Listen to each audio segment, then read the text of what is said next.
미래에셋 자산운용 홍콩법인 이필상 상무께서는 대우증권, 미래에셋증권 그리고 미래에셋 자산운용 거치면서 다양한 부분의 리서치 활동하시고 현재 펀드 운용역으로도 역임을 하고 계십니다. 특히 미국 펀드 평가기관 모닝스타가 부여하는 최고 등급인 5스타 아시아 그로스 펀드도 운영하고 계십니다.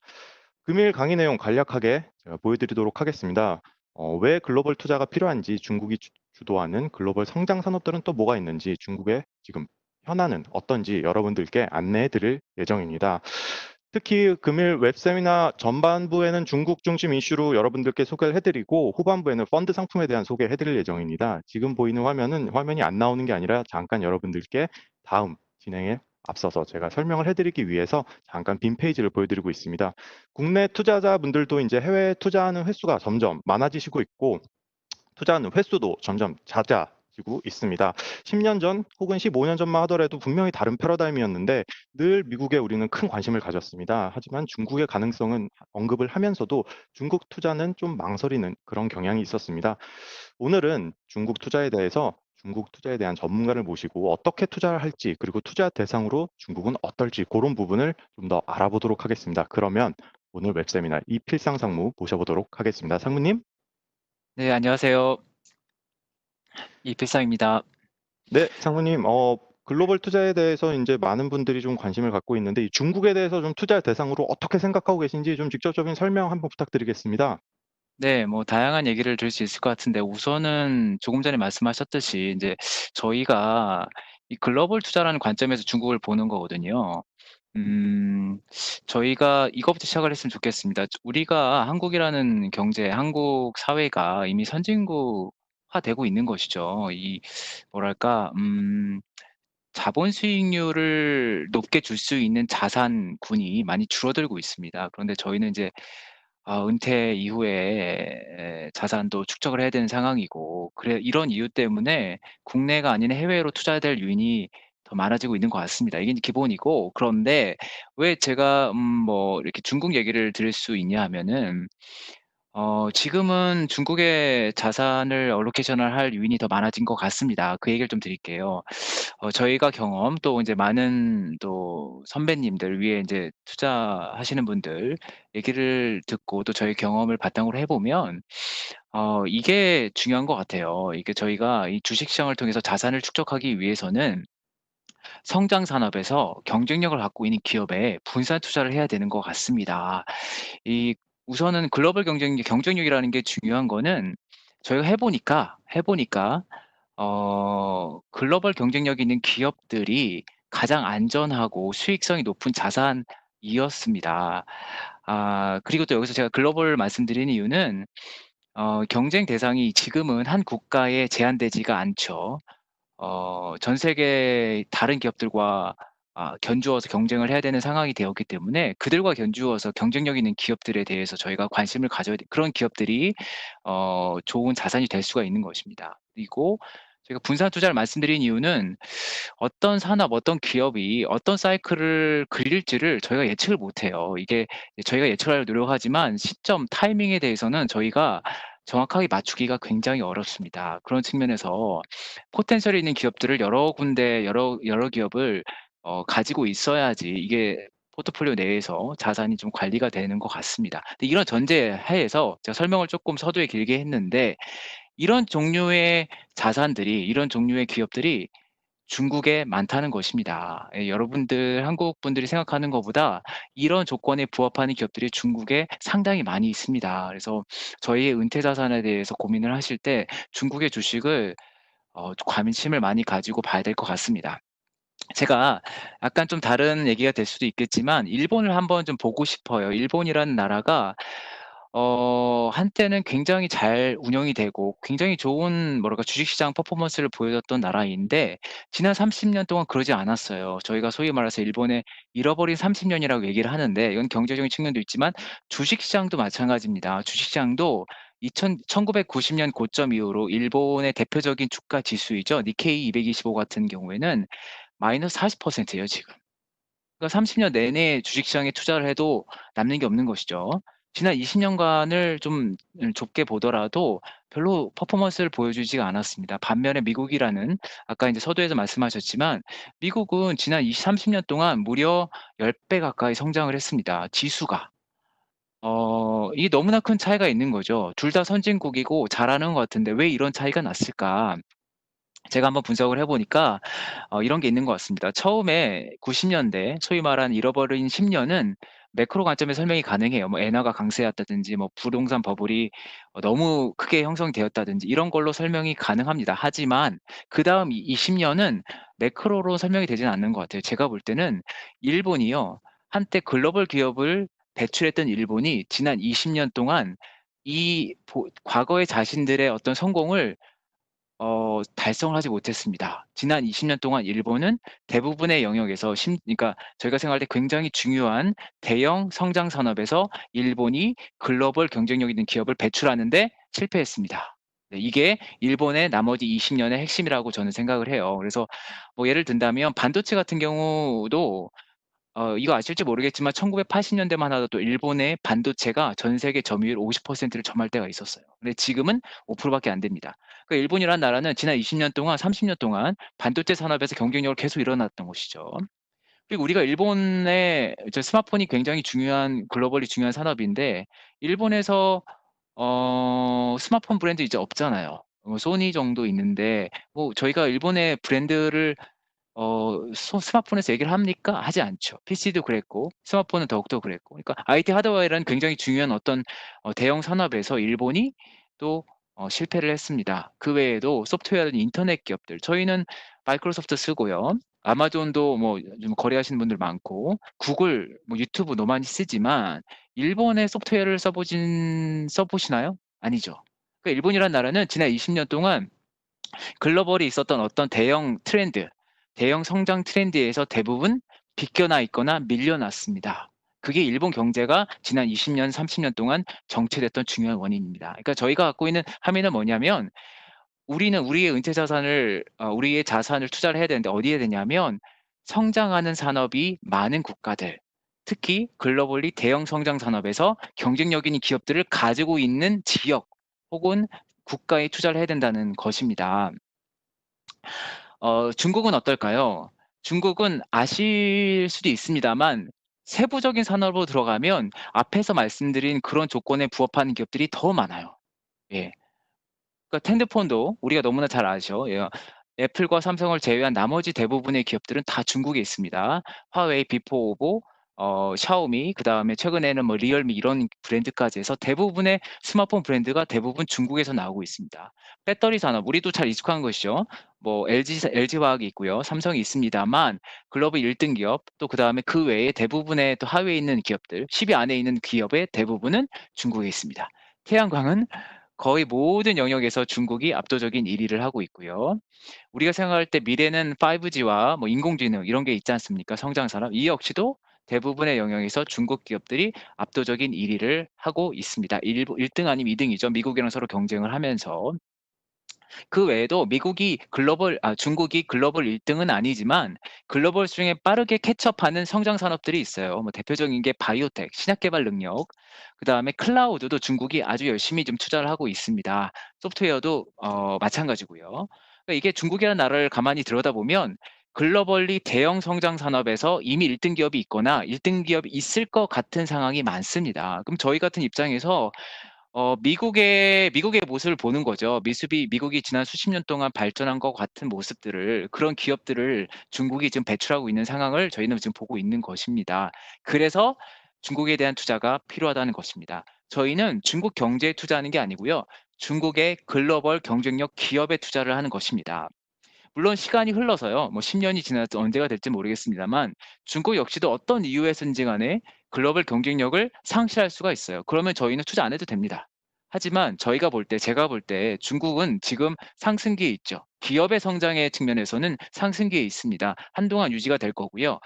이런 국면에선 저희가 중국에 대한 투자를 해야 된다고 생각을 합니다. 중국에 대해서 많은 분들이 그러니까 약간 뭐랄까요? 오해랄까? 쪼끔 이제 편견을 가지고 있는데 그중에 하나가 지수입니다, 지수. 중국을 보실 때요. 지수를 보시면 별로 이게 뭐 이게 좋은 퍼포먼스를 보여주지 못했거든요. 그런데 사실은 중국과 관련된 주가 지수가 상당히 많이 왜곡되어 있습니다. 그건 나중에 제가 좀 설명을 더 드릴게요. 그래서 지수보다 이걸 한번 보여드릴게요. 이거는 MSCI 기준으로 국가별로 지난 5년 동안 주가가 2배, 그러니까 100% 상승한 종목들이 얼마나 되는지를 보여주는 것입니다. 당연히 미국이 많겠죠. 우리가 알고 있는 뭐 아마존도 있고 마이크로소프트도 있고 넷플릭스도 있고 이런 기업들이 많으니까 미국이 제일 많겠죠. 하지만 실제로 들여다보면 그 종목수 기준으로는 중국이요, 미국보다 더 많습니다. 지난 5년 동안 주가가 2배 오른 종목의 비율은, 종목 수의 비율은 중국이 14%입니다. 미국이 9.6%고요. 그다음에 큰 많은 나라가 인도입니다. 그러니까 우리 인도 생각해 보면 맞죠. 인도는 이머징 국가이기 때문에 그 안에서 발전을 잘하는 기업들이 있습니다. 걔네들이 많이 있기 때문에 주가 상승률이 높은 기업들이 인도에도 많은 것이고요. 인도네시아도 있고 아시아에 좀 많이 있죠. 이런 식으로 그 종목으로 좀 들어가 보면요. 중국이 사실 지난 5년 동안에 이미 성장을 잘했습니다. 다만 우리가 보는 지수들이 좀 뭔가 문제가 있습니다. 제가 그거는 나중에 한번 설명을 해 드릴게요. 그다음에 이게 제가 인제 중국을 쪼끔 더 확대해서 아시아 투자를 말씀드리겠습니다. 아시아 투자는 여기서는 일본을 제외한 나머지 아시아 국가들을 의미를 하는데 아시아도 의미가 있습니다. 왜냐? 아시아 국가들이 저희가 알고 있는 대부분의 제조업 부분에서 다 1등 기업을 배출을 하고 있어요. 제조업이라는 게 썩 매력적이진 않죠. 그죠? 막 그 서로 경쟁을 해야 되고 그렇지만 1등 제조업 각 분야에서 1등 하는 기업들은 다릅니다. 그 친구들은 항상 가격을 선도하고 있고 마진을 항상 가장 앞선 마진을 누리고 있기 때문에 그런 기업들은 괜찮아요. 그런데 그런 기업들이 대부분이 아시아에 있습니다. 그래서 나쁘지가 않아요, 아시아가. 그다음에 두 번째는 저희가 중국 걱정을 많이 하잖아요. 특히 미국과의 분쟁하에서 중국이 어떻게 될지에 대한 걱정을 많이 하시는데 그랬을 때 아시아가 많이 대안이 됩니다. 여기 인제 오른쪽에 보이는 차트는 뭐냐면 인제 이코노미스트에서 제가 인제 따온 건데, 발췌한 건데, 미중 분쟁 하에서 중국이 미국으로 향하는 수출 물량이 줄었지 않습니까? 누가 가져갔냐에 대한 얘기예요. 보면은 미국 내에서도 할 수 있는 대체한 부분도 많이 있지만 가만히 보시면 사우스 이스트 아시아, 그러니까 동남아 쪽에서 많은 부분을 가져갑니다. 너무나 당연한 거죠. 중국이 수출을 못했을 때 베트남이라든지 인도네시아는 이런 나라에서 더 많은 기회를 가져가는 것이죠. 그런 측면에서 중국이 못했을 때 대안한 대체로 할 수 있는 기업으로서 동남아 기업들, 아시아 기업들을 볼 수가 있고요. 화웨이도 마찬가지예요. 화웨이가 안 되면 그거로부터 어떻게 보면은 반사 이익을 볼 수 있는 아시아 기업들이 많습니다. 그래서 저희가 중국에 대해서 정말 걱정이 많으시다면 아시아로 넓히시면 또 대안이 많이 있어요. 그래서 똑같은 관점입니다. 우리는 해외 투자를 해야 되는데 왜 중국이고 아시아냐? 그거는 아시아와 중국의 글로벌 경쟁력 기업들이 많기 때문입니다. 네. 상무님, 그 설명해 주시면서 좀 사이펜 같은 것도 이렇게 좀 사용을 해 주시면은, 저도 그렇고 저도 많이 지금 보면서 내용을 이해하고 있는데, 듣고 계신 시청자분들께서도 조금 더 수월하게 이해를 하실 수 있을 것 같습니다. 그 부분 한번 활용 부탁드리고, 보여주신 자료에 따르면은 이제 지난 한 5년간 주가 추이를 보면은 중국을 투자 대상으로 고려했었을 때, 단순히 중국의 경제, 중국의 지수보다는 경쟁력 있는 산업과 종목에 좀 더 집중을 해야 한다라는 말씀을 해 주셨습니다. 근데 그러면은 실제로 중국 내에서 여러 산업이나 섹터 정말 잘하고 있는 걸까요? 그런 부분이 저는 상당히 좀 궁금합니다. 네. 그 말씀을 드릴게요. 앞에서는 이제 중국이 그 대형 성장 산업들, 지금이고 앞으로 성장할 수 있는 산업에서 이미 잘 포지션이 되어 있다는 말씀을 드린 건데, 증거를 보여드려야 되겠죠. 어떤 상황인지. 우선은 IT 하드웨어입니다. 이거 우리가 잘 알고 있어요. 저희가 인제 중국 기업들이 가전이나 TV나 어 스마트폰이나 PC나 이런 쪽에서 지금 엄청 잘하고 있다는 걸 알고 있죠. 특히 이 중에서 스마트폰이 굉장히 중요합니다. 왜냐? 스마트폰은요, 보시면 연 500조 이상의 대형 산업입니다. 예, 이게 작지가 않거든요. 굉장히 큰 규모에서 중국 기업들이 상당히 있고, 또 스마트폰에 여기 보시면은 이게 스마트폰 브랜드별로 트렌드를 보여주는 것인데, 여기 이게 삼성이 있고요. 이렇게 물량 기준입니다. 여기 애플이 있죠. 그리고 그 나머지 대부분은요. 그 나머지 대부분들은 다 거의 중국이라고 해도 과언이 아닙니다. 그래서 50% 정도 되는데 스마트폰이 중요한 거는 스마트폰을 함으로써 전후방 산업에 대한 지배력이 높아져요. 이게 스마트폰이 굉장히 뭐 반도체를 포함하고 여러 가지 측면에서 그 중추적인 역할을 하기 때문에 중요합니다. 그래서 중국이 이거를 가지고 있다는 것은 앞으로도 큰 의미가 있습니다. 두 번째는 배터리 산업인데요. 제가 전기차라는 말을 뺐어요. 왜냐하면 배터리 산업이 그 자체로 굉장히 큰 대형 산업이 되고 있거든요. 전기차에도 들어가지만 ESS 아시죠? 에너지 저장 장비에도 들어가고 또 우리가 요즘 많이 이용하는 그 애플의 뭐 에어팟 같은 그런 데 들어가는 소위 말한 마이크로 배터리도 있어요. 그러니까 응용 영역이 굉장히 많고요. 그래서 혹자는 이걸 배터리 혁명이라고 부릅니다. 우리가 더 많은 영역에서 배터리를 쓰게 되는 것이거든요. 근데 이 배터리 산업에서 한국도 잘하지만 사실은 중국이 이미 훨씬 더 커졌어요. 이미 그 배터리 관련된 생태들이 잘 형성이 되어 있습니다. 특히 전기차 관련된 건데 이런 거죠. 보시면 이미 중국이요. 전기차 판매량이 50%를 점유하고 있고 전기차를 하려면 중요한 게 뭡니까? 충전기죠. 충전기도 전 세계 50% 이상이 중국에 있습니다. 생산 배터리 공장도 이미 중국에 60%가 있고요. 그다음에 모터에 들어가는 희귀약물이라고 하는 연구 자석이죠. 그것도 중국에서 80%가 생산이 돼요. 그다음에 우리가 알고 있는 전기차를 제일 잘 만드는 회사가 바로 테슬라인데 테슬라가 미국 외에 공장을 중국에 처음 세웠죠. 폭스바겐도 중국에 대폭적인 지원을 하고 있고. 그래서 이게 전기차 배터리와 관련된 모든 생산 제조 서플라이 체인 생태계가 중국에 이미 다 형성이 되어 있는 상황입니다. 그리고 이런 어 중국의 배터리 산업의 글로벌 경쟁력을 이끄는 기업이 있죠. 바로 CATL입니다. 잘 아실 겁니다. 한국의 LG화학과 삼성과 이제 경쟁하는 기업인데 중국의 기술 혁신을 주도하고 있고 양산을 주도하고 있는 기업입니다. 특히 한국이 못하고 있는 철인상계 리튬 배터리를 만들어요. 저희는 리튬 배터리라고 하면 삼원계만 생각하시는데 그러진 않습니다. 철인상계도 굉장히 중요한 의미가 있어요. 왜냐하면 ESS 쪽에 굉장히 많이 들어갈 것이기 때문에. 심지어는 최근에 테슬라 모델 3에 들어간다고 해서 화제가 됐었죠. 테슬라가 이걸 쓰는구나 하면서.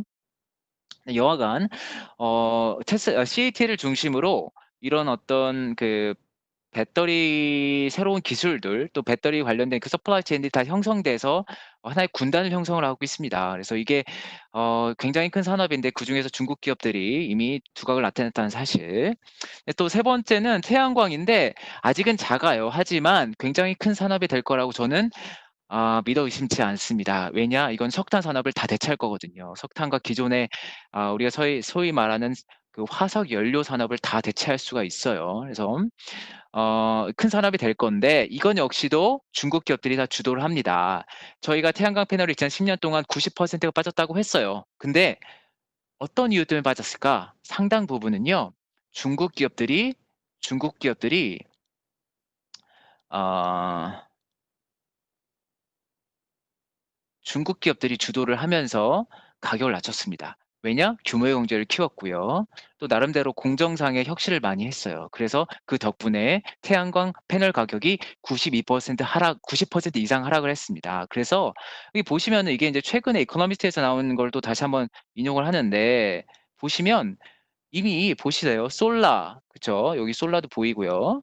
그다음에 여기 뭐 온쇼어 윈드도 보이고요. 풍력, 태양광 이거의 그 비용이요. 여기 콜보다 석탄이죠. 석탄보다 이미 낮아졌습니다. 이미 낮아졌어요. 그래서 지금은 경제성 측면에서는 석탄 대신에 태양광과 풍력을 설치하는 게 맞습니다. 경제성 측면에서. 환경 이슈 다 제쳐 놓고 경제성 이슈에서 그렇습니다. 다만 예외가 있다면 한국은 아닙니다. 한국은 아직은 태양광 비용이 좀 비싸요. 근데 많은 국가에서는 이미 태양광이 저렴해졌습니다. 그런데 이 산업에서 중국이 거의 모든 영역에서 1등을 하고 있죠. 폴리실리콘, 웨이퍼, 인버터, 유리, 봉제제, 뭐 모듈까지 해서 대부분의 영역에서 중국 기업이 이미 1등을 선점을 했습니다. 그리고 이게 바뀔 가능성은 없어요. 제가 봤을 때는. 그래서 이 태양광이나 혹은 풍력 같은 어떤 클린 에너지 산업이 성장을 하면 중국 기업들이 베네핏을 볼 수밖에 없습니다. 다음은 저기 바이오텍인데요. 쉽게 말하면 신약 개발입니다. 신약. 새로운 약을 혁신 신약을 개발할 수 있는 능력이 되는지가 중요한 것인데 한국도 굉장히 노력은 하고 있어요. 그래서 잘하고는 있는데 사실은 글로벌 수준에는 아직 많이 못 미치죠. 그런데 중국이요. 지난 몇 년 사이에 이 신약 개발 능력에서 아주 급성장을 합니다. 놀라울 정도로. 제가 이거는 나중에 혹시 기회가 되면 또 설명을 드릴 수 있었으면 좋겠는데 여러 측면에서 중국의 성장이 눈에 보입니다. 그래서 인재 측면은 그렇고요. 뭐 임상 경쟁력도 그렇고 규제 경쟁력도 그렇고. 어 뭐 쉽게 말씀드리면 그 중국에서 좋은 인력들이 많이 늘어났습니다. 과학자도 많이 늘어났고 그다음에 미국에서 일했던 화교들도 많이 돌아왔고 또 임상 경쟁력이라고 하는 거는 어 특정 특히 지금 이 DNA 특이성이 있는 환자들을 특이성 있는 환자들을 모집을 해야 되는데 이것도 결국은 사람 수가 중요한 거거든요. 그래서 환자 모집할 때 얼마나 빨리 효율적으로 할 수 있는 이런 것도 굉장히 중요한 것인데 이거를 중국은 할 수가 있는 것이죠. 예. 그다음에 임상 비용도 임상 비용이 들어가는 게 이런 겁니다. 의사 채용하는 비용, 간호사 쓰는 비용, 통계학자 굉장히 중요하거든요. 중국은 당연히 비용이 낮겠죠. 그래서 미국이나 한국에서 하는 것보다 3분의 1 수준에서 임상을 할 수 있다라고 합니다. 그래서 이게 저희가 한 5년 전에는 예상을 전혀 못했던 영역인데 지금 보니까 중국이란 나라가요.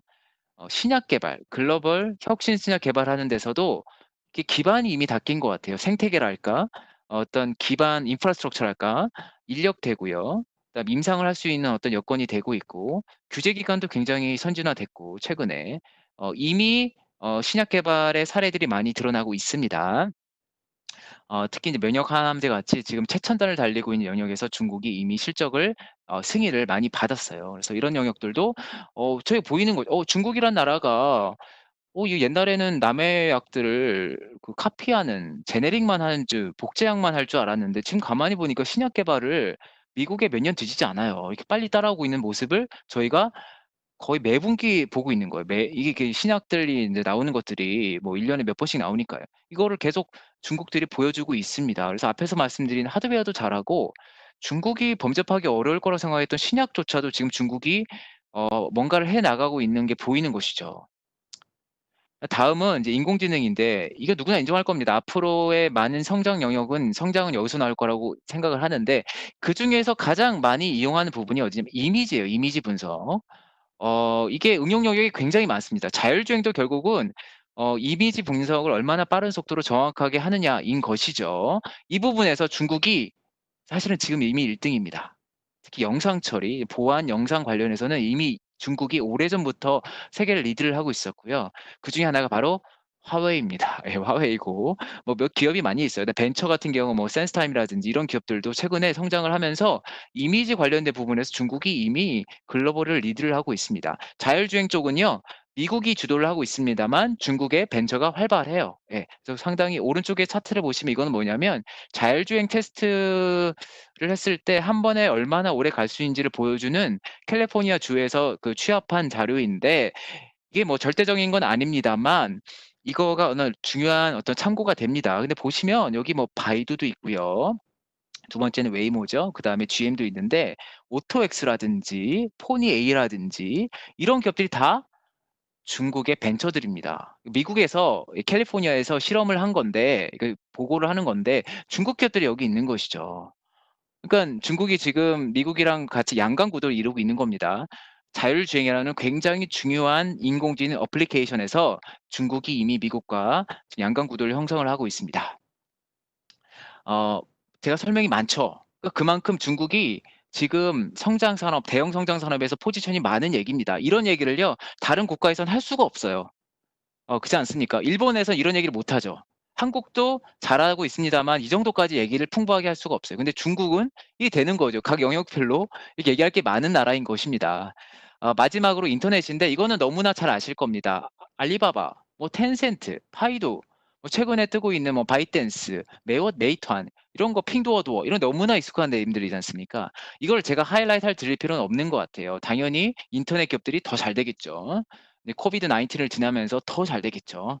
근데 제가 여기서 말씀드린 건 뭐냐면 얘네들이요. 뭐 어떤 걸 하냐면 중국의 성장 산업을 앞으로 이끄는 견인차가 될 겁니다. 왜냐? 얘네들은 돈을 많이 벌기 현금이 너무 많아요. 뭐 알리바바 같은 경우 1 년에 20조 원을 땡깁니다, 현금으로. 그럼 그 돈을 투자를 뭐 몇 조씩 해도 문제가 없는 게, 이거 또 다른 하나의 국가가 생긴 것이죠. 중국 관점에서는 알리바바, 텐센트 같이 현금이 많은 기업들이 국가가 필요하는, 중국 사회가 필요하는 어떤 성장 산업에 적극적으로 투자를 할 겁니다. 그 뭐 대표적인 게 클라우드, 중국에서 클라우드를 주도하는 기업이 바로 알리바바죠. 그다음에 모바일 금융이라든지 뭐 스마트시티라든지, 최근에 화제가 되고 있는 반도체 부분에도 바로 이런 기업들, 알리바바나 텐센트들이 열심히 하고 있어요. 뭐 바이두라든지. 예. 얘네들이 앞에서 말씀드린 산업에서 필요한 어떤 자금을 대주는 역할을 하겠죠. 인제는 외국 자본이 필요하지가 않아요. 달러가 사실 필요하지가 않습니다, 중국. 얘네들이 돈을 잘 벌기 때문에.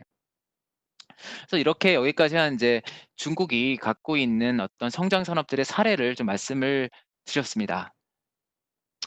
아 네. 상무님 제가 들어본 기업들도 있었고 처음 듣는 기업도 있었습니다. 중국이 주도하는 뭐 태양광이라든가 인터넷 그리고 하드웨어, 배터리 등 다양한 경쟁력이 있는 산업에 대해서 좀 알아볼 수 있었습니다. 근데 이 시점에서 되게 궁금한 게 이런 신성장 기술을 바탕으로 한 중국의 기업들이 이렇게 클 수 있고 경쟁력을 가질 수 있는 배경이라든가 이런 부분들은 어떤 점이 있었기에 이렇게 좀 클 수 있었을까요? 그 부분도 좀 설명이 좀 필요할 것 같습니다. 네네. 몇 가지 인제 근거 이유들 배경들이 있는데요. 뭐 이런 되게 그 네 가지 말씀드릴 수 있을 것 같아요. 시장 스케일, 그다음에 인적 휴먼 캐피탈, 그다음에 산업 정책, 그다음에 기업 간 경쟁 문화. 아 시장 규모에 대해서는 뭐 두말할 나위가 필요 없는 것 같아요. 이미 중국은요, 중국 내수만으로도 충분히 내수 경 규모의 경제를, 여기서 규모의 경제라고 하는 거는 원가를 최대한 낮출 수 있는 어떤 조건인 것이죠. 내수 시장이 워낙 크기 때문에 내수 시장에서만 잘해도 충분히 규모의 경제에 달성을 할 수 있습니다. 심지어는요, 미국보다 커요, 시장이. 그러니까 저희가 구매력 관점에서 보면 노미널이 아니고요, 명목이 아니라 구매력 관점에서 보면, 구매력은 제품을 사는 거라고 생각하시면 됩니다. 서비스가 아니라 재화를 산다는 관점에서 보시면 중국의 시장이 이미 미국보다 훨씬 큽니다. 예. 이거는 뭐 제가 얘기하는 게 아니고 IMF가 얘기를 하는 것입니다. 중국이 이미 그만큼 큰 시장이란 것이고, 두 번째는 인적 자원이 굉장히 좋아졌어요. 이게 참 뭐랄까요. 지난 몇 년, 이 한 10년, 20년 사이에 갑자기 일어난 일이라서 좀 놀라운 현상인데요. 지금은요, 중국의 20 대라고 하면, 20대 초반의 학생들은요, 50% 정도가 대학에 진학을 합니다. 그리고 대학을 졸업하겠죠. 이게요, 20년 전, 2000년도 1999 년에는 10%가 안 됐어요. 중국에서 대학을 진학하는 비율이 10%가 되지 않았던 게 얼마 불과 20년 전입니다. 지금은요, 절반이 대학을 갑니다. 이건 무슨 말이냐면 중국의 중간 관리자층이 굉장히 두터워졌다는 얘기입니다. 공장에서 일하는 사람들이 아니고요. 중간 관리자층이라고 하는 것은 연구소에서 어떤 공정과 관련된 엔지니어들, 연구 개발하는 사람들, 과학자들, 그쵸? 바이오텍, 신약 개발할 때 거기에 관여하는 과학자들, 혹은 어 화이트 칼라죠. 그 사무실에서 일하는 사람들, 이런 사람들의 수준이 양적으로 엄청나게 늘어났다는 얘기고요. 그래서 핸드폰을 만든다고 했을 때 뭐 화웨이에서 혹은 뭐 샤오미에서 그 공정을 인제 만져주는 엔지니어들이 한국이나 뭐 미국에서 하는 그 동일한 일을 하는 엔지니어들과 비슷한 일을 할 수가 있어요. 그런데 연봉은 3분의 1, 4분의 1인 거죠. 비슷한 일을 하는데 저렴하게 해줄 수가 있는 인력군이 지난 20년 동안 크게 형성이 되었다는 얘기입니다. 그래서 중국의 경쟁력이 인제 달라졌습니다. 과거에는 공장에서 일하는 저임금 노동자가 중국의 경쟁력이었으나, 지금은 연구소와 사무실에서 일하는 그 뭐랄까, 화이트 칼라의 임금이 낮다는 것이 바로 중국의 경쟁력이 되었습니다. 이게 중요한 포인트예요. 그래서 이제 더 이상 중국에서 공장의 노동자를 얘기하실 필요는 없는 것 같아요. 이미 중국도 많이 변했고, 저희가 봐야 될 것은 화이트 칼라입니다. 화이트 칼라의 임금이 얼마나 되는지. 한국이나 미국에 비해서 3분의 1, 5분의 1 수준입니다.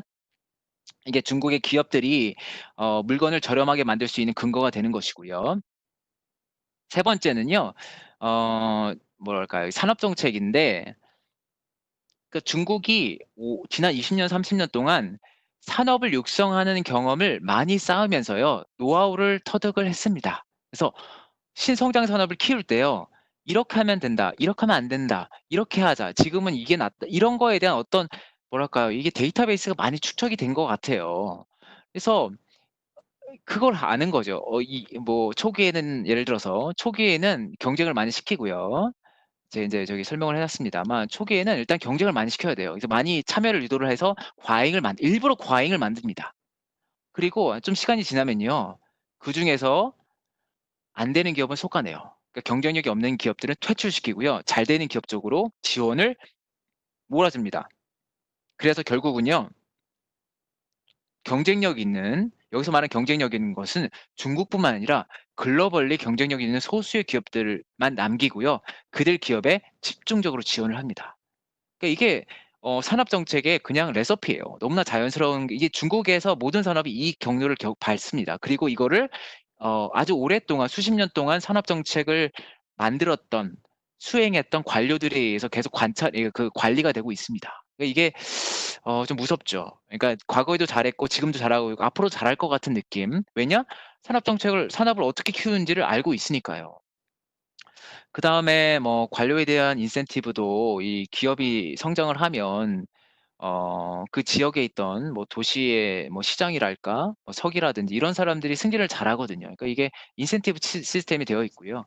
근데 무엇보다도 이게 산업 클러스터가 잘 되어 있어요. 그래서 바이오텍 아까 말씀드렸지만 바이오텍은 상해 중심으로 형성되어 있고 IT는 당연히 선전.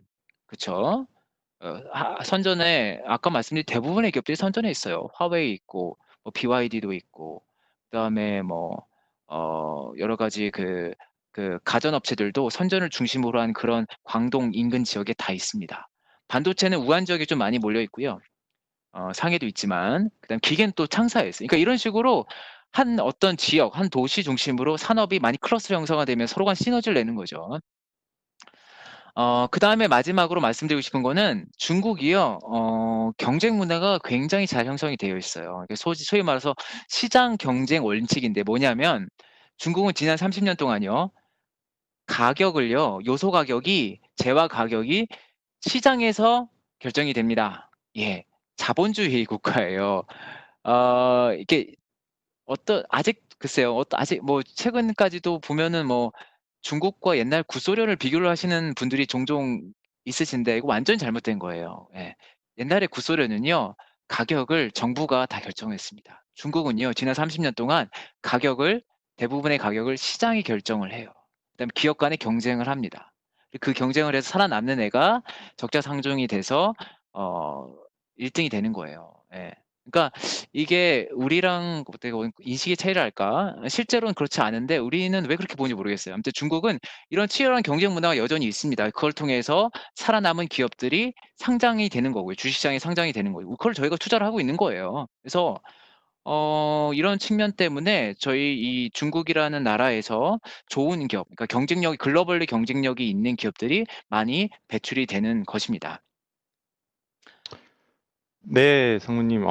지금까지 앞서서 좀 내용을 살짝 정리를 해보면은 먼저 왜 글로벌에 투자를 해야 되는지 저희가 한번 들어볼 수 있었습니다. 중국이 주도하고 있는 산업들에 대해서 좀 알아볼 수 있었고, 신성장 기술을 바탕으로 한 그런 산업들 중에서 어떻게 이 신성장 기술 바탕으로 이 중국의 기업들이 경쟁력을 갖게 됐는지 한번 되짚어봤는데, 다시 현재로 돌아올 시점이 된 것 같습니다.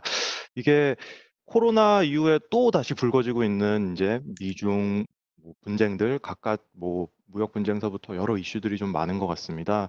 그래서 이런 부분과 더불어서 최근에 또 홍콩과 관련된 부분도 언론에 많이 얘기가 나오고 있죠. 이런 부분에 대해서 좀 상무님의 현재 홍콩에 계시니까 현재 홍콩에서 바라보는 시점 그리고 이런 미중 분쟁에 관한 내용도 한번 정리를 좀 부탁드리겠습니다. 네, 최근에 많이 궁금해 하시는 이슈인 것 같아요. 그래서 제가 한번 정리를 해 봤습니다.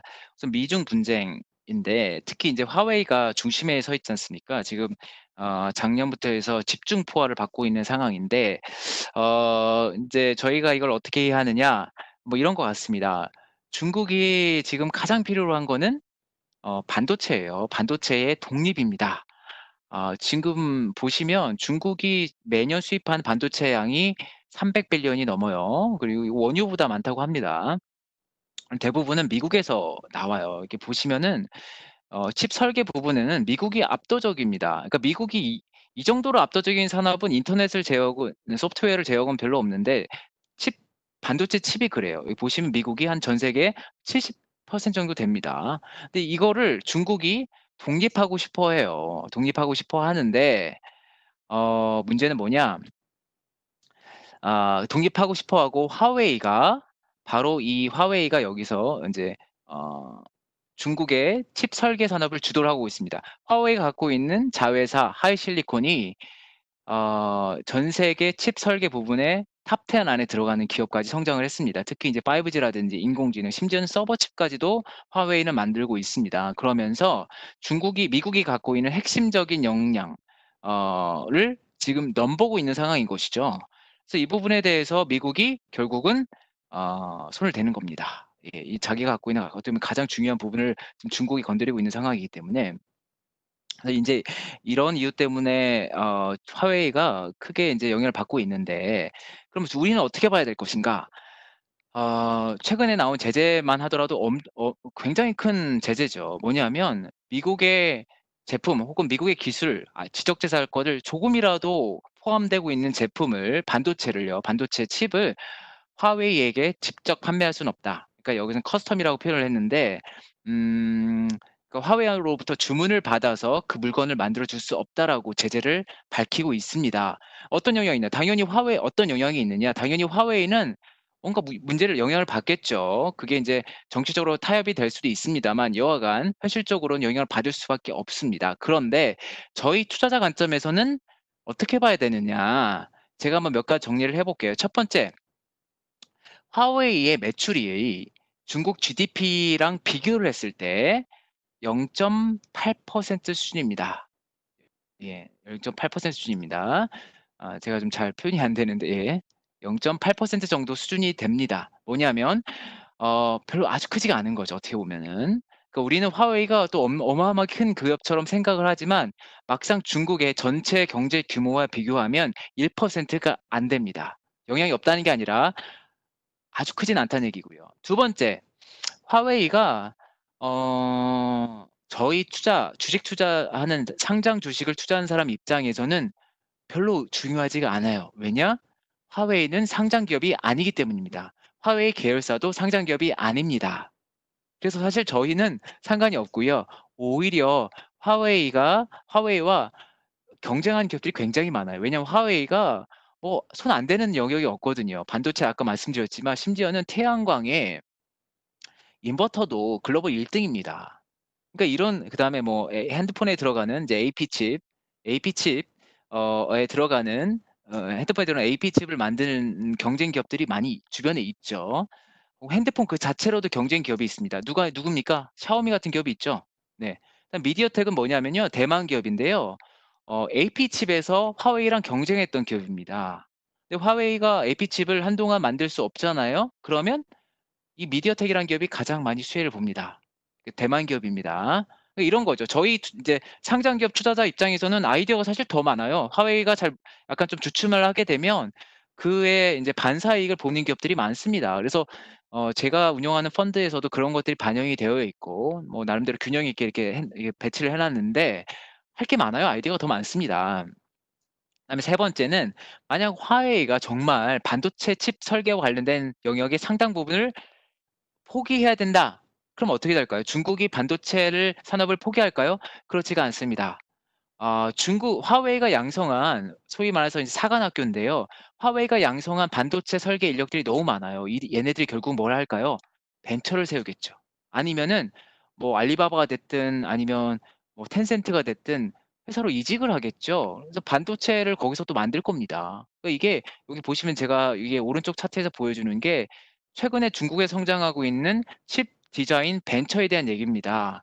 근데 어느 순간 이 구딕스라는 회사가 있는데 어느 순간 이 기업이 성장을 해서 자기 영역에서 1 등이 됐어요 글로벌리. 어느 순간 뭐 누구의 도움이 뭐 아주 많은 것도 아니고 그냥 본인이 어떻게 스타트업인데 하다 보니까 1 등이 됐어요.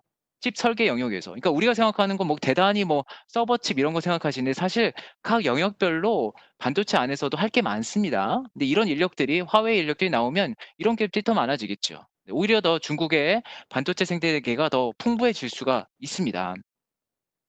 그러니까 저희는 이런 것 같아요. 중국 투자를 볼 때 미국과 중국과의 갈등을 많이 고민하시잖아요. 특히 인제 중국이 많이 억압을 받고 있는 상황인데, 그러니까 성장이 눌리고 있는 상장인 창 상황인데 꼭 그렇게 보실 필요는 없는 것 같아요. 왜냐? 어 중국이 이미 너무 커서요. 미국이 통제를 하기 한 수준을 넘어선 것 같습니다. 제가 보는 뷰는 미국과 중국의 양강 구도입니다. 예. 양쪽이 둘 다 존재를 할 수밖에 없고요. 서로를 인정을 해야 되는 어 정치 국제 정치 하에서 운영이 되어야 된다고 생각을 합니다. 근데 그런 이제 전제하에서 중국 투자를 어떻게 봐야 되느냐?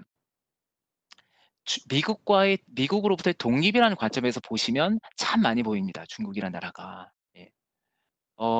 이거는 뭐 중국 정부의 어떤 정책 목표일 수도 있지만 중국 사회, 중국 시민, 중국 인민들이랄까?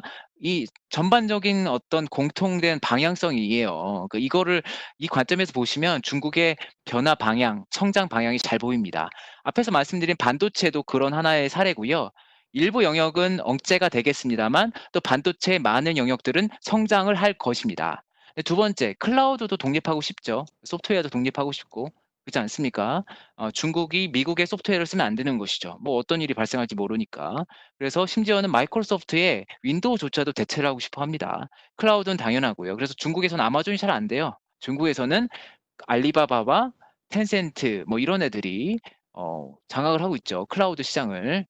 세 번째는 통화를 독립하고 싶어 해요. 달러에서 벗어나고 싶어 합니다. 이거는 쪼끔 시간이 걸리는 일입니다만. 그다음에 의약품도 독립을 하고 싶어 해요. 왜냐하면 지금 시점에서 글로벌 혁신 시장들의 대부분은 미국 기업한테 나옵니다. 미국 기업한테 나와요. 이게 돈이 비싼 것들 아시겠지만 약 비싼 건 억대입니다, 억대. 몇 천만 원 하는 거는 그 치료 사이클에서 몇 천만 원 이상 하는 건 기본이죠, 혁신 시장 같은 경우에는. 중국은 이거를 자립하고 싶어 합니다. 예. 그리고 에너지 독립을 하고 싶어 합니다. 왜냐? 중동에서 원유가 올 때 그거를 다 미국이 맡고 있잖아요. 그쵸? 통제를 하는 거예요. 해상을 지금 미국이 통제하고 있기 때문에 중국 관점에서는 에너지 독립을 너무 하고 싶어 해요. 근데 지금은 대안이 생겼습니다. 뭐냐? 앞서 말씀드린 태양광과 풍력이 있습니다. 이거는요, 이미 원가가 저렴해졌기 때문에 해볼 만한 거죠. 그러니까 정말 중국에 봤을 때 이상적인 건 뭐냐면 원유 수입을 아예 안 하고요. 태양광과 풍력 뭐 이런 어떤 클린 에너지만으로 수력이나 원자력까지 포함해서 이런 것으로 에너지 산업을 구성을 하고 싶어 해요. 그러면은 굳이 중동에서 원유를 수입할 필요가 없는 것이고, 이걸 또 달성하기 위해서 필요한 게 뭡니까? 전기차죠. 예, 전기차로 가면 원유를 쓸 필요가 없으니까. 그러니까 이런 관점에서 중국을 보시면요, 중국이 너무 잘 보입니다. 네, 너무 잘 보여요. 그러니까 이 중국의 방향성이라는 것이. 그리고 이제 아마 홍콩에 대한 이슈도 많이 궁금해하시는 것 같은데 좀 말씀을 드리면, 음 우선 저희는 여기서 오늘 경제적인 의미, 주식시장 투자 의미에 한정돼서 말씀을 드릴게요. 홍콩 이슈는 너무 복잡해요. 너무 복잡하기 때문에 오늘은 경제적인 측면에서만 말씀을 드릴게요. 우선 첫 번째 말씀드릴 거는 홍콩의 경제가 생각보다 크지가 않아요. 예. 한국 분들 생각하는 것만큼 홍콩이 사실은 중국 관점에선 중요하진 않습니다. GDP 관점에서는 이미 중국 전체의 3% 미만으로 내려와 있는 상태고요. 홍콩에 항구가 많잖아요. 항구의 중요성도 많이 줄어들었어요. 이미 상해, 선전, 뭐 닝보, 종산 이런 쪽에 항구가 훨씬 더 커졌습니다. 그래서 무역 측면에서도 이미 홍콩을 거칠 필요가 없는 상황이 됐고요. 이제 홍콩을 보통 이제 금융 도시, 이제 자금 중개로 많이 보시는데 이것도 중국 관점에서는 꼭 필요한 게 아니에요. 왜냐? 중국은요, 저축이 많아서 해외 자금, 달러를 유치할 필요가 이미 없는 국가가 됐습니다. 중국도 한 20년 전에는 그렇진 않았는데 지금은 달러 자산이 별로 필요 없어요. 필요할 때는 언제냐? 두 군데예요. 중국 기업이 해외로 진출할 때는 필요하겠죠. 두 번째, 중국의 부동산 기업들이요. 중국 정부가 그 부동산 관련된 기업에 대한 대출을 타이트하게 하면서 어쩔 수 없이 홍콩에 나와서 돈을 빌렸어요. 그것 때문에 홍콩에서 달러 펀딩을 많이 했습니다. 근데 이건 달리 말하면 혹시 필요할 경우에는 중국이 부동산 기업에 대해서 대출을 완화시켜 주면 되는 거거든요, 위안화 대출을. 그러니까 이거는 중국이 그러니까 컨트롤할 수 있는 영역에 들어갑니다. 그래서 제가 볼 때는 이 홍콩의 중요성이 생각보다 크지는 않다라고 말씀을 드릴 수가 있습니다. 이건 미국과 관련해서 많이 말씀을 하시죠. 그 미국의 홍콩 관계법이 지금 이슈가 되고 있습니다. 이 미국이 이거를 만약 이 법을 철회를 시킬 경우 혹은 뭐 다른 걸로 대체할 경우에는 홍콩이 어떻게 될 것인지, 홍콩의 금융업으로서의 지위가 어떻게 될 것인지에 대해서 많은 우려가 있습니다. 제가 볼 때는 이것 역시 이것은 실현 가능성은 낮습니다. 왜냐하면 이거는 미국이 자기가 편하기 위해서 만든 법 측면이 강합니다. 뭐냐면 홍콩이란 지역이 특이한 곳이거든요. 그러니까 별도의 나라는 아닌데 독특하게도 별도의 통화를 쓰는 지역이에요. 홍콩 달러라고. 그렇지 않습니까? 중국에 포함이 되어 있는데 홍콩이라는 지역에서는 별도의 통화를 쓰고 있어요. 이게 이런 특수성을 인정해 주는 게 바로 이 법이거든요. 근데 지금 만약 이 법을 폐지를 하면요. 사실은 홍콩에서 일하는 홍콩에서 홍콩을 기반으로 아시아 투자 업무를 중국 투자 업무를 하고 있는 미국의 금융기관 뭐 골드만삭스가 됐든 모건 스탠리가 됐든 이런 기업들이 더 많은 영향을 받는 상황입니다. 그래서 제가 볼 때는 미국이 미국의 이익을 위해서 이 법을 크게 바꾸진 않을 거라고 보고 있습니다. 그다음에 또 이슈가 홍콩 달러 패거제에 대한 말씀이 많아요. 근데 제가 볼 때는 이거 역시도 걱정을 하실 필요가 없어요. 그러니까 이게 뭐랄까요. 완충할 수 있는 요인들이 굉장히 많습니다.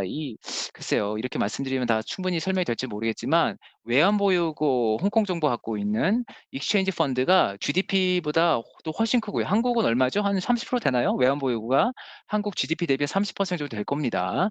근데 홍콩은 120% 예요. 이것뿐만이 아닙니다. 홍콩 주민들이 갖고 있는 US 달러 순자산이요. GDP 대비 2배가 넘어요. 이게 무슨 말이냐면 어떤 상황이 발생을 했을 때 만약에 홍콩에서 금리를 높이면요. 홍콩 사람들이 갖고 있는 저도 가능합니다. 저도 은행에서 홍콩 달러랑 이렇게 US 달러 뭐죠? US 달러 갖고 있거든요. 필요에 따르면 금리에 따라서 언제든지 실시간으로 옮길 수가 있어요. 그래서 이 홍콩 주민들이 이미 US 달러를 너무 많이 갖고 있는 상태이기 때문에 금리를 올렸을 때 얼마든지 다시 홍콩 달러로 들어올 가능성이 있습니다.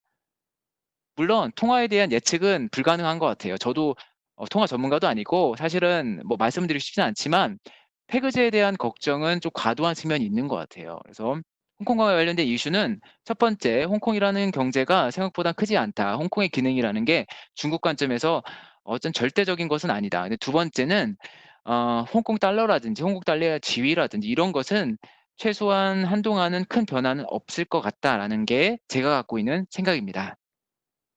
그다음에 또 하나 홍콩의 이슈는 뭐냐면 사람들이요. 인제 한국 분들이 '홍콩이 되게 어려우면 중국 주식이 어렵다.'라고 생각을 하세요. 이거는 정말 잘못된 인식이에요. 뭐냐면 홍콩 거래소에 기업들이 상장이 되어 있는데요. 그 기업들은 대부분은 중국에서 매출을 올리는 기업들입니다. 그래서 저희가 팩셋으로부터 데이터를 한번 받아 봤는데 MSCI 인제 중국 차이나 지수인데 매출이 어디서 발생했는지를 분석을 해 봤더니 92%가 92%가 중국 본토에서 발생을 해요. 그러니까 여러분들이 투자하는 중국 펀드 있잖아요. 대부분의 경우에는 중국 본토에 대한 투자입니다. 홍콩에 대한 투자가 아니에요. 이게 좀 보이시는지 모르겠네. 홍콩 비중이요. MSCI 차이나 MSCI 중국 기준으로 봤을 때는 1% 밖에 안 됩니다. 네. 홍콩에서 매출을 얼마나 올리는지를 봤더니 1% 밖에 안 되는 거예요. 그러니까 홍콩이라는 지역이 그렇게 중요한 게 아닌 것이죠. 저희 중국 투자하는 입장에서는 홍콩은 그 1-2% 정도의 의미가 있을 뿐입니다. 근데 다만 저희가 이상하게도 홍콩을 보실 때 항생 지수를 많이 보세요. 근데 항생 지수는 우리가 볼 우리 중국을 대표하는 지수가 절대 아닙니다. 항생 지수는 홍콩에 기반을 둔 기업들이 많은 지수거든요. 근데 자꾸 항생 지수, 환경 지수를 얘기를 하세요. 그거는 절대 중국을 대표하는 지수가 아닙니다. 네. 그걸 좀 이해를 하셔야 될 것 같아요. 네. 그래서 이 정도 여기까지 정리를 했습니다. 근데 홍콩은 음 큰 어떤 경제권이 아니고 또 자금 출처 측면에서도 큰 의미는 없는 것 같고요. 홍콩 거래소에 상장된 기업 대부분, 우리가 투자하고 있는 중국 펀드의 기업들 대부분은 중국 본토에서 사업을 하고 매출을 올리는 기업들이다. 이렇게 좀 이해를 해 주셨으면은 좋겠습니다. 네. 그러면 이 시점에서 우리 펀드 소개를 한번 좀 받아봐야 될 것 같습니다. 중국에 투자할 수 있는 이런 펀드들에 대해서 빠르게 한번 소개 부탁드리겠습니다. 예. 오늘 시간이 좀 많이 갔는데 저희가 이런 앞에서 말씀드린 그 관점을 잘 모아서 저희 펀드로 인제 저희가 집약해서 투자를 하는 것이죠. 그래서 중국 펀드들 혹은 또 아시아 펀드를 오늘 간단하게 설명을 드리도록 하겠습니다. 산업에 대한 설명은 앞에서 마쳤으니까 혹시 그 부분만 관심 있었던 분들은 인제 그만 들으셔도 되고요. 혹시 그래도 '아 그러면은 혹시 어떤 괜찮은 대안 금융 상품이 있을까? 네 자산을 좀 축적할 수 있는 상품이 있을까?' 관심이 있으신 분들은 조금만 더 시간을 할애해 주시면 좋을 것 같습니다. 저희 홍콩법인에서 저와 저희 팀이 리서치 본부에서 같이 운영을 하고 있는데요. 음 저희가 참 이 부분을 열심히 해요. 뭐냐면 기업의 경쟁력과 성장력 분석을 굉장히 열심히 합니다. 네. 굉장히 열심히 해요. 이 부분에 집중을 해서 많이 봅니다. 예. 그래서 뭐 단기 실적은 사실 저희가 중요하지만 그거보다는 그 기업이 갖고 있는 비즈니스 모델, 경쟁 환경에 대한 이해. 여기서 경쟁 환경이라고 하는 것은 글로벌 수준의 경쟁 환경입니다. 글로벌리 경쟁자가 누가 있고 서플라이 차인에서 누가 되고 어떻게 되고 이런 거에 대한 이해를 해 하려면 사실 많은 시간과 노력을 투입을 해야 됩니다. 이걸 저희가 좀 열심히 하고 있어요. 그래서 저희 펀드를 볼 때 이렇게 보시면 돼요. '아 쟤네들은 진짜 경쟁력 분석을 열심히 하는 애들이 모여서 종목을 선정을 한 펀드겠구나.' 이렇게 이해를 하시면 될 것 같습니다. 그래서 저희는 두 번째인데 저희가 인제 소위 인제 집단지성이라고 표현을 해요. 이게 뭐냐면 저희 팀원들 뭐 8 명, 9명 되는 팀원들이 함께 기여를 하는 상품을 만들고 있습니다. 여기서 이런 말씀을 먼저 드리고 싶어요. 보통은 많은 경우는 누구 한 명의 어떤 매니저가 운영을 하거든요. 그랬을 때는 좀 바이어스가 있어요. 그러니까 그 한 사람이 갖고 있는 어떤 편향이 있기 때문에 퍼포먼스도 굉장히 이렇게 벌러타일하고요. 또 근데 그 다른 극단에는 여러 사람들이 모였는데 집단 의사결정을 하려고 해요, 모든 사람들의 의견을 들어서. 근데 그렇게 되면은 쉬운 결정만 하려고 합니다. 정말 리스크를 담당하려고 하지 않아요. 그렇게 되면 펀드가 너무나 평이해집니다. 너무나 평이하고 아주 평범한 펀드가 만들어져요. 저희는 이 양극단을 벗어나고 싶어 합니다. 그래서 어떻게 했느냐, 각자 1인 매니저가 아니라 모든 사람들이 일정 부분 기여할 수 있는 구조를 만듭니다. 네. 그걸 저희는 인제 애널리스트의 뭐 아래 추천 어떤 리스트를 만들어서 거기에다 평가를 한다거나 여러 가지 제도가 있습니다. 그래서 그걸 동원을 해서 한 사람이 아니라 모든 사람들이 펀드에 기여할 수 있는 그런 시스템을 만들어 놨어요. 그래서 저희의 펀드들은 대부분 이걸 따라갑니다. 경쟁력 분석이 제일 중요하고요. 그럼 두 번째는 이 모든 팀원들이 '진짜 의미 있게 기여하는 펀드들이겠구나.'라고 생각을 하시면 될 것 같습니다. 어 이거는 저희 인제 투자 프로세스인데 시간 관계상 생략을 하고요. 저희 팀원들을 간단히 소개해 드릴게요. 제가 인제 차이나 펀드를 총괄하고 있는 위치에 있고 또 이제 각 섹터를 보는 분들이 있습니다. 그래서 보시면은 뭐 다들 훌륭한 친구 참 정말 아주 뭐 어디 내놔도 손색이 없는 글로벌 경쟁력을 갖고 있는 그런 팀원들을 저희가 보유를 하고 있고요. 아무래도 상당 부분은 중국계, 화교 이런 분들로 구성이 되어 있습니다. 네 당연히 중국이 저희가 인제 핵심으로 보는 국가이기 때문에 그쪽에 대한 날리지와 경험이 많은 사람들이 중심이 되어 있고요. 펀드를 간단히 소개해 드리면 우선 차이나 펀드를 잠깐 말씀드리겠습니다. 차이나 펀드는 저희가 상품이 여러 개가 있어요. 그래서 아마 좀 홀돈이 있을 수도 있는데요. 크게 보면 이렇습니다. 어 차이나 솔로몬, 디스커버리, 업종 대표, 차이나 그로스 이렇게 있는데요.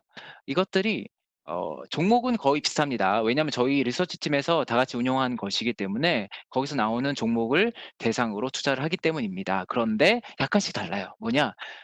여기 보시면은 인제 솔로몬 있고요. 그쵸. 죄송합니다. 솔로몬이 있고 여기 솔로몬이 있고 그다음에 이제 디스커버리, 업종 대표, 차이나 그로스가 있죠. 이 순서대로 분산, 균형, 집중 이런 측면이 있으니까 솔로몬은 좀 더 종목을 많이 포함을 시키고 있고요. 종목 수가 좀 더 많고 변동성을 좀 낮게 가져가는 성향을 가지고 있고요. 반대쪽에 있는 차이나 그로스 같은 경우에는 종목 수도 굉장히 적고 변동성도 그만큼 큰 상황을 유지를 합니다. 두 번째 차이점은요. 이 본토 비중이 얼마나 있느냐입니다. 차이나 솔로몬은요. 본토 비중이 좀 낮아요. 주로 홍콩에 상장되어 있거나 아니면 미국에 상장되어 있는 기업들에 투자를 많이 합니다. 근데 반대쪽에 있는 차이나 그로스나 아니면은 차이나 본토 펀드 같은 경우에는 본토 비중이 많습니다. 차이나 본토는 당연히 본토니까 100% 본토 기업들만 구성이 되어 있겠죠. 이런 차이로 저희 미래에셋 차이나 펀드 라인업을 이해를 하시면 됩니다. 오늘은 그 중간쯤에 있는 차이나 디스커버리 펀드를 하나 소개를 해 드릴 텐데요. 어 앞에서 말씀드린 그런 방법론과 그런 관점에서 글로벌 경쟁력 있는 기업들과 성장 산업들, 성장주 중심으로 투자가 되어 있습니다. 지난 1년 동안에는 한 25% 정도 수익을 봤고요. 네, 벤치마크보다도 상당히 좋은 실적을 유지하고 있습니다. 다음은 이제 아시아 펀드예요. 아시아의 맥락은 아까 제가 설명을 드렸죠. 중국은 충분히 좋은 기업이 많은 것 같습니다만 중국이 갖고 있는 어떤 태생적인 약점들 있지 않습니까? 미국과의 분쟁이라든지 이런 것들을 대체할 수 있는 영역이 바로 아시아인 것 같습니다. 네, 아시아에 그 중국의 약점을 대체할 수 있는 기업들이 많이 있는 것 같아요. 그래서 그런 관점에서 보시면은 좋은 상품인 것 같고요. 종목은 당연히 경쟁력과 성장력을 주로 보고 이게 그로스라는 게요. 이 리스크 관리 잘해 줘야 돼요. 예, 그래서 밸류에이션도 봐야 됩니다. 그다음에 특히 인제 산업별로 사이클이 어떻게 되는지도 잘 봐야 되고 그러니까 그런 관점에서 저희가 종목을 정하고 비중을 결정을 하는 것이죠. 여러분들이 알고 있는 혁신 산업들의 대부분을 이 펀드가 담고 있어요. 반도체도 그렇고요. 뭐 클라우드, 소프트웨어, 그다음에 인터넷 기업들, 그죠? 태양광, 풍력 같은 클린 에너지들, 바이오텍이나 신약 개발하는 회사들, 전기차. 그 외에 뭐 시장을 점유율을 높여가는 시장을 장악하는 독점화하는 과점화하는 그런 기업들. 아시아에 꽤 많거든요. 특히 인도에 이런 게 많아요. 인도가 참 뭐랄까 이머징 국가인데 또 한편으로는 1등 기업한테 이게 몰리는 이 힘이 어마어마하게 큰 나라입니다. 예, 그래서 이런 거 관점에서 아시아의 기업들, 성장 기업들을 모아 놓은 펀드입니다. 성과를 보시면 1년 수익률 또한 한 19% 정도 되고요. 이번 달도 많이 올랐으니까 20%는 그냥 넘을 것 같네요. 1년 수익률이 한 20% 정도 되고 벤치마크보다는 상당히 좋았어요. 한 20% 정도 벤치마크를 아웃퍼폼을 했습니다. 그리고 아까 인제 서두에도 말씀을 해 주셨지만 저희 이 펀드는 미국의 펀드 평가 회사인 모닝스타로부터 최고 등급을 받았어요. 한 상위 10% 이내라는 얘긴데 5년 수익 3년 5년 수익이 여기에 해당되기 때문에 별 5 개의 등급을 받았습니다. 네. 운영하는 방식은 앞에서 말씀드렸듯이 성장주와 글로벌 경쟁력 관점에서 중국, 중국이 한 55% 60% 미만 그 정도 되고요. 한국 기업도 일부 있고요. 대만 기업들 있고 대만은 주로 반도체겠죠. 그다음에 인도에는 아까 말씀드렸듯이 그런 어떤 과점하고 있는 기업들 있고 베트남도 저희가 투자를 하고 있습니다. 베트남은 제조업 잘하잖아요. 그죠? 그래서 베트남도 저희가 어 제2의 중국 관점에서 베트남도 투자를 하고 있고요. 이렇게 한 10개 정도 국가에 분산되어서 투자가 되어 있습니다. 펀드 소개는 여기까지 말 하고 마치도록 하겠습니다. 네. 어 펀드 소개에 이어서 저희가 지금 여러분들께서 채팅창에 질문을 좀 올려주셨는데 시간 관계상 시청자 여러분들께 정말 죄송하지만 IT 어 문제로 인해서 좀 문제가 불거진 점 정말 죄송스럽습니다. 질문을 하나 이제 저희가 골라 놓은 질문을 먼저 안내를 해 드리도록 하겠습니다. 중국 기업 부채 및 지방 재정 문제가 크다고 뉴스에서 본 것 같은데 요즘은 이슈화가 크게 되고 있지는 않은 것 같습니다. 어떻게 보시는지 그 부분에 대해서 상당히 궁금합니다라는 질문이 있었습니다. 어떻게 생각하시는지요? 네. 그 지방 정부의 부채 문제는 2010 년부터 시작된 거죠. 벌써 10년 된 문제입니다. 이제 10년 동안 계속 진행이 되었고 그 사이에 일정 부분은 해결이 됐고 일정 부분은 지속이 되고 있죠. 예. 그런데 어 이거를요 해결하는 방법이 저희 관점에선 좋아요. 뭐냐면 지방 정부가 갖고 있는 부채들 혹은 구유은행들이 갖고 있는 부채들을 은행들이 그거를 받아주고 있어요. 무슨 말이냐면 어 중국이 제가 오늘 자료에는 소개를 못 했습니다만 중국의 은행의 마진이 상당히 좋습니다. 예. 상당히 좋아서 ROE를 아직도 두 자릿수를 내고 있는 게 중국 은행들이에요. 그러니까 나름대로 마진을 어느 정도 소위 말해서 님이죠. 그래서 대출 예대 마진을 확보를 해서 그 뭐죠? 인제 NPL을 제외하고 나머지는 부분을 계산을 해서 봤더니 자본 수익률이 13% 이상 뭐 이렇게 나오는 겁니다. 그래서 이런 상황에서 여유가 있기 때문에 얘네들이 우리가 지금 여러분들이 걱정하시고 계시는 지방은행의 문제, 그러니까 지방 정부의 문제, 국유 기업들의 문제들을 떠안을 수 있는 여지가 있는 거예요. 버퍼 역할을 해 주고 있는 겁니다. 그래서 이게 10년 동안 중국 은행들이 10년 동안 계속 또 돈을 법니다. 근데 그거를 이런 문제가 생길 때마다 하나 둘씩 해결하는 것이죠. 물론 이걸 한 번에 해결하면 좋겠지만 그랬을 때 생기는 그 쇼크, 충격에 대해서 중국은 그걸 원하지 않아요. 그래서 그거를 매년 10 년에 걸쳐서는 계속 지금 나누고 있는 것이고 앞으로도 그 작업을 계속할 겁니다, 지방 정부가 갖고 있는 부채를. 근데 저희 쪽에서는 상관이 없죠. 왜냐 저희는 신경제, 중국이 갖고 있는 글로벌 경쟁력이 있는 기업들을 보고 있는 것이거든요. 그런 측면에서는 중국을 은행을 중심으로 한 그런 문제를 해결하고 저희는 중국이 하고 있는 글로벌리 경쟁하고 있는 그런 영역들에서 투자를 할 수 있기 때문에 오히려 좀 편한 측면이 있습니다. 네, 그래서 질문에 대해서는 저도 걱정을 해 왔고 10년 내내 걱정을 해 왔고 아직도 끝나지는 않았습니다만 그거를 흡수할 수 있는 버퍼가 있는 상태에서 우리는 다른 쪽에 투자할 수 있는 공간이 생겼다. 여유가 있다. 이렇게 말씀을 드리고요. 지금 올해 특별한 이슈가 안 되는 것 중에 하나는 뭐냐면요. 지난 3 년, 4년 동안 중국이 열심히 디레버리징을 했어요 사실은. 예, 중국 경제에 비해서 성장에 비해서 여러 가지 아까 말씀드렸지만 채권 발행도 줄이고 뭐 여러 가지 작업을 하면서 나름대로 디레버리징을 했기 때문에 올해 쪼끔 편안하게 지금 시작을 할 수 있었던 겁니다.